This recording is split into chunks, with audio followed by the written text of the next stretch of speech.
Another month over, new month begins. Let's just take a quick look back at a month that probably gave you a very false impression. England and Wales, in actual fact, overall was a very average month. 15 Celsius for the average daytime temperature, a bit duller than you might expect and a bit wetter than you might expect, despite what happened over the last few days. Now, let's think of a nice warm place, Exeter for example. You'd expect the warmest month to be July, indeed it is. May, it's roughly the 15 or 16 mark, more or less spot on where we were. However, temperatures in the last few days have risen quite substantially, culminating in something like 30 degrees yesterday in one or two places inland in England. Not quite as hot today. The reason is a common one. We get them every year. It's a Spanish plume. Hot air more or less starts in the Spanish plateau, runs across France, diverts across England, and the southeast corner very often turns thundery. That's happening now. You can get some pretty vicious storms out of this stuff. When you do, you get some nasty damage. Excuse my graphics. Let me go back to the start again. I must just run through what I've just said to you, but the story remains the same.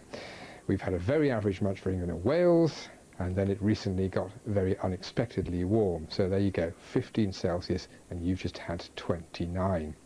Now, the damage that can be done by these nasty storms that come up in this Spanish plume are like this. Hail damage to the front of an Airbus A321. Actual fact, the Spanish plume just about touched southern Scotland, and we had these big hailstorms and flash flooding as a result. But that was a very unusual event for this month, in that typically Scotland and Northern Ireland have had a very poor May.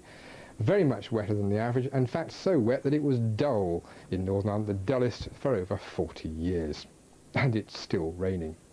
Sadly, it's going to rain for much of the day in Northern Ireland, Western Scotland and probably the western side of England. But the thing you might be thinking about, particularly if you're in Kent, is what this bright echo is. That is the end of the Spanish plume. That is the thunderstorms, or those are the thunderstorms, and they're running up through the eastern side of England now. They may well die down this afternoon, but recur this evening. However, it's a lot more cloudy than yesterday, and showers are likely to be fairly widespread in England and Wales, and the sunshine a lot more limited. So we're only about to 26 or 27 degrees. And overnight, as the storms get going, it could be pretty nasty on the eastern side of England. Again, southeast England and Kent, but maybe a bit further west, back to the Isle of Wight's a possibility. Still, it's more or less all gone, except for in Shetland by Monday morning. And then we're back to something a bit more typical, and you might think of it as typical June weather. So a fine-ish day, but then you turn around and get an awful lot of showers in. They'll be scattered around, and I suspect that for the celebrations in London, it's likely to stay dry, but with increasing risk of a light shower in the afternoon. Now, most of the showers are likely to be further north, but it's a different complexion. The temperatures tomorrow, 21 to 23 degrees, cooler around the coast, but not this time because of sea breezes. More to the prevailing breeze, because this is a familiar sight, below in the Atlantic, driving everything in from the west to the southwest, but not, if you trace the lines from the tropical Atlantic, more from the mid-Atlantic. So don't expect a big push of warm weather. It will be warm from time to time, and it will be showery frequently, but Tuesday presents something of a complication in the story, in that we're trying to drag things up again. This is something of a pseudo-Spanish plume anyway, so there will be thunder in the near continent, which might just about reach the southeast corner, but it seems more likely after a fine start to the day, and it'll last in Scotland, we get damp or even wet weather running up from the south for a good part of England and Wales, and even Northern Ireland.